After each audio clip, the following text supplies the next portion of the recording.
Na to jaz začnem zdaj, ne. Ja, ne vem. V bistvu mogoče treba izhodiščno povedati, to se bova zdaj oba spomnila, da se je vse skupaj začelo v resnici z literarno predlogo, vseeno, in sicer z neko idejo, da sem jaz v času zaključevanja magistrskega študija si želel delati Alico v čudežni deželi, se pravi neko raziskavo ali pa neko raziskovanje Carola. In tu nekje se mi zdi, da se je tudi začelo najino sodelovanje v tem smislu, ne. Je pa seveda od te izhodiščne ideje se mi zdi do tega, do kam je prišla predstava, šlo to čez cel kup nekih ovinkov, meandrov in podobnega, ne. Tako na način metodologije dela, recimo temu, do neke zasedbe, o kateri smo razmišljali, do obdelave materialov in podobnih stvari, ne. In mislim, da sva tule na začetku razmišljala o mogoče celo tudi o drugačnem pristopu k razmišljanju o Alici ali pa o tej zgodbi, ampak nekako se mi zdi, da kmalu prišla do tega, da pač, če se hočemo ukvarjati z Alico v čudežni deželi, je nujno, da se danes ali pa v tem kontekstu ukvarjamo s to temo na, recimo temu, avtorski način, da jo vzamemo zgolj kot neke vrste izhodišče, ne. Predvsem zato, ker se seveda nismo hoteli ukvarjati z Alico kot izhodiščem za otroško predstavo ali pa za predstavo za otroke in mladino, recimo, ampak smo jo hoteli brati kot, se mi zdi, da kot s predpostavko tega, da poskušamo neko delo, ki smo ga vsi poznali kot otroci, brati danes ponovno spet kot odrasli in kje nam pač rezonira na drugačen način, ne. Ja, pri tem se je pojavilo v resnici na neki način vprašanje, zakaj smo tako fascinirani z materialom Lewisa Carrolla. Pa ne samo mi, ne, to je pač en tak fenomen. Vedno znova se mi zdi, da se pojavljajo take in drugačne uprizoritve, predelave, interpretacije in pravzaprav je bilo pomembno razmišljati o tem mnoštvu interpretacij, tudi o tem, kar odpira Alica kot tema, se pravi tudi temo identitete, kdo sem, potem, ko pač se zgodi pač vse to, kar se zgodi po tem skoku v zajčjo luknjo. In kar naenkrat se je odprl neki pač naš pogled iz seveda osebne fascinacije. Mislim, da v tem smislu je šlo metodološko nekako od tvoje, ne, se pravi iniciacije skozi pač neko primarno fascinacijo iz branja, iz pač spominov na pač to literaturo, na tudi tvojo afiniteto do nonsensa. Prek tega pač, da si k projektu povabil mene kot dramaturginjo, pa Tino Vrhnjak kot igralko v prvi vrsti. In seveda takoj, ko ti na neki način zastaviš to, da bo igrala Alico ena sama igralka in da je ta igralka pač odrasla igralka z neko svojo biografijo, z nekim svojim pač doživljanjem sveta, smo v resnici iskali vse možne načine vhoda. Zelo hitro se je pokazalo, da Carroll ni napisal zelo gledališkega besedila oziroma da ne moremo zares uporabljati besedilne predloge v nekem neposrednem smislu, da je potrebna predelava materiala na avtorski način. Jaz mislim, da to je bilo že v izhodišču jasno, zato smo tudi nekako zastavili naslov Nekaj solilogov kot samogovorov, ne, o neznosnosti časa, kar je bilo v prvi vrsti, še preden smo zares razumeli, v katero smer točno želimo, je bilo zelo pomembno, ker smo razmišljali v bistvu o tem, kaj se zgodi v tem v bistvu času, se pravi tako v času pač človekovega življenja, kar je seveda pač tema in po človekovem življenju, kaj je ta čas v bistvu in kaj se v njem zgodi, kot pač seveda, kaj je v resnici čas, ki ga zdaj živimo in kaj je njegova specifika in kaj se s posameznikom v tem času dogaja. Tukaj se mi zdi pomembno odpirati zgodbo pač identitete, ki jo odpira že sam Carroll, se pravi z vsemi temi spreminjanji, pomanjšanji, povečanji, preobrazbami, takimi in drugačnimi, obiski vseh teh čudežnih bitij, ki spreminjajo percepcijo Alice, se pravi percepcijo Alice glede same sebe, ne.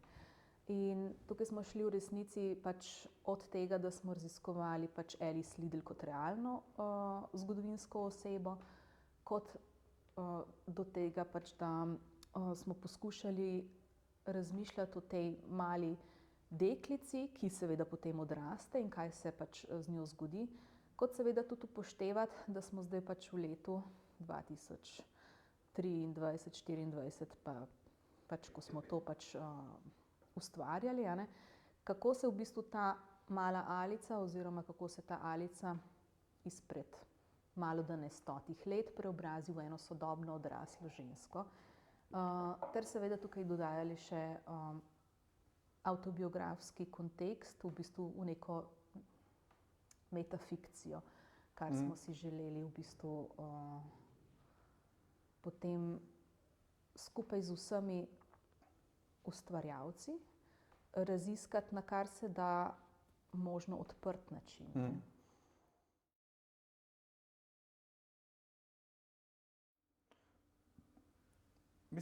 Jaz mislim, da bi bilo zelo zanimivo videti, no, na kak način bi se to bralo.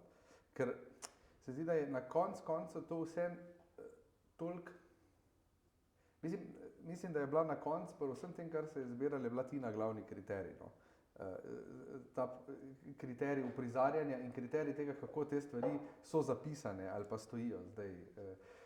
Ampak mislim, da to ne jemlje, jaz sem tak občutek, da to ne jemlje pa tega, da se tega ne bi dalo uprizarjati ali pa uporabljati na nek drug način. No. Jaz mislim, da bi to lahko pač ena igralka v Nemčiji vzela in iz tega naredila pač zgodbo lastnega pač konca oziroma spraševanja o identiteti, zato ker so noter pač prizori v smislu pač te, ne, soočanja z nekim lastnim pač z lastno spremembo telesnosti in potem komunikacija z občinstvom, za katerega ne veš, a so ali niso tukaj, potem se gre od enega do drugega. Pač verjetno bi bilo treba spremeniti biografijo igralke, ko bere, ne, v neki konkretnosti, se pravi, bi bilo jasno treba uporabiti pač, ali pa bi bilo treba tekst zakodirati na način, da se napiše na tem mestu igralka pač prebere 5 stavkov svoje biografije in se potem vrnemo naprej in mogoče v nekem smislu potem tudi potem, ko pač govorijo o nekih pač detajlih, ali pa celo ne, samo ta biografija verjetno. Dalo bi se z minimalnimi spremembami besedilo pripraviti na način, da bi bilo to dramsko besedilo. Trenutno je pa, in to je bil tudi njegov namen, je pa uprizoritveno besedilo. In na ta način, če bi razmišljali o tem kot o dramskem besedilu, pa če bi imeli nek pač realen poriv, no, v to smer, bi seveda pač bilo možno. Recimo, to predstavo si je prišla ogledati tudi ena gledališka pedagoginja iz Nemčije pred kratkim, ki je prav to rekla, ne, da se ji zdi pač, da je zelo univerzalno, da bi bilo to možno uprizarjati tudi seveda v drugih kontekstih in jaz se s tem strinjam. Da se, seveda se da z temi pač minimalnimi opombami, mogoče samo s pač zvezdico ali z nekim pač praznim besedilom, da lahko vstavi podatke o sebi. Ta konkretna igralka mora biti tudi igralec, verjetno pač je pisano za igralko do te mere, oziroma če bi bil igralec, bi igral pač to žensko, a ne. Sicer pa mislim, da ne vidim v tem nekih drugih ovir. Ne, po mojem, jaz tudi mislim, da ne. Bolj gre za to, da avtorski projekti ne mislijo na to, Ne. da je pač lahko produkt tudi dramsko besedilo, se ustavijo pred tem večinoma, ne vsi. Pogosto se zgodi, da avtorski projekt zapiše besedilo tudi na način, ga tudi pošlje na kakšne natečaje, tudi poskuša iz tega dokazati, da je smiselno kot dramsko besedilo. Žal ne vedno, po mojih izkušnjah. Včasih se mi zdi, da je tudi to mogoče pretenciozno od nekaterih projektov, da so mogoče preveč v neki specifiki, v neki konkretnosti, v neki začasnosti, aktualnosti, kar se mi zdi njihova pač velika vrednost, ne. Ampak seveda za dramski tekst pa seveda pač to mogoče ni ključna kvaliteta, ne. Išče pač neko univerzalnost, temeljnost, nadčasovnost in s tem zadobiva pač neko drugo relevanco. Se pravi, relevanca dramskega besedila pa uprizoritvenega pač besedila se mi zdi sta drugačni. Jaz nisem ne zagovornica ne enega, ne drugega. Zelo rada delam tako eno kot drugo. Ob tem, da je treba povedati, da pač nekateri dramski teksti me ne zanimajo preveč oziroma mi ne odpirajo tega istega naboja, kot ga lahko uprizoritvena besedila oziroma avtorski projekti. Vendar pa recimo sploh nekatera zelo dobra besedila, tako sodobna kot klasična, pa lahko odpirajo, ne, fenomenalne pač razmisleke. In to je tudi mogoče včasih olajša, da ni treba pač izumiti vsega na novo. Četudi je tle tudi pas, da se mogoče prehitro ustaviš pri samem ustvarjanju in raziskovanju. Kar se mi zdi, da mi se nismo mogli, mi bi se radi prej ustavili, ne, ampak smo ugotovili, da še nismo na koncu, zato smo odlagali pač premiero, kolikor se je dalo, pač, da smo lahko prišli do nekega pač zadovoljivega konca za nas. Ja. Ampak ima pa, mislim, je pa super meni v tem smislu, da ta tekst v resnici, mislim, seveda je nekako dokončan, no, zdaj, jaz imam tak občutek, ampak ima pa to neko možnost ali pa to neko odprtost, da se pa zelo živo odziva na stvari, ki se dogajajo. No, kar je seveda tudi posledica naše igralske ekipe, in Tine Vrmjak, ki se pač odziva tudi na spremembo lokacije, recimo. Pač, ko smo bili v Stari Drami, smo se pač ukvarjali s tem, kam je zdaj padla iz velikega odra v malo dramo, se pravi že ta absurdni zasuk, kako lahko padeš navzgor in kaj se je zgodilo v resnici z njo. Od tega, da smo zdaj pač, ko je drama na Litostrojski, je padla pač v Litostroj in kako je možno, da je iz centra padla v to, ne, okolje, do tega, da bo pač padla v Kranj, na festival. In seveda potem še v Maribor na Borštnikovo srečanje, kar bo seveda spet dodajalo neke pomene. Ja, in to se mi zdi, da tudi odpira neke kontekste znotraj vsega tega, ki se dogaja, in kar je ključna stvar po moje za te vrste projekte. Ja, jaz mislim, da tudi se Tina izredno odziva glede na različne publike. Občinstvo lahko bistveno vpliva na boj in tudi na določene mikroelemente, tako kot se včasih pač izogibamo temu, da bi igralce pretirano spodbujali k nekim avtorskim dodatkom oziroma so ti podvrženi mogoče neki pač viziji, ki jih pač omejuje pri tem. Se mi zdi, da pri tem projektu je ravno nasprotno, da je to tudi projekt, v katerem si lahko ona kot igralka, avtorica, se pravi avtorica in izvajalka, pač dovoljuje kreativne posege tudi med samim izvajanjem. In pač po dogovoru ali ne, tudi pač večje spremembe. Ampak je pa na koncu koncev pri vsej tej odprtosti, ki smo ji cel čas sledili, zanimivo, da je v resnici nastala predstava, ki je še kar komplicirana v resnici. To pač. In da je tudi, mislim, in da je, zato ker pač kljub temu, ne vem, da smo izhodiščno, da sva midva, če se spomnim tega, prešla iz tega, koliko ljudi bo igralo v tej predstavi in kdo so lahko soigralci, ne. potem, ko smo prišla do te ključne ugotovitve, da je Alica pač Tina Vrbnjak, postopoma začela reducirati potrebno število ekipe na odru, ne. Smo na koncu vseeno prišli do tega, da ta naša Alica kakorkoli nastopa uradno sama v tej predstavi, ne, in je tudi nekak tekst spisan za solo performance, v resnici ves čas v dialogu, ne. Tako na tak ali pa na drugačen način. In tu je pač, se mi zdi, da je tu je tudi neko odprto vprašanje, ki ga je zdaj ta konkretna predstava, za katero je pač nastajala ta predloga, rešila na en način, ne, nekako.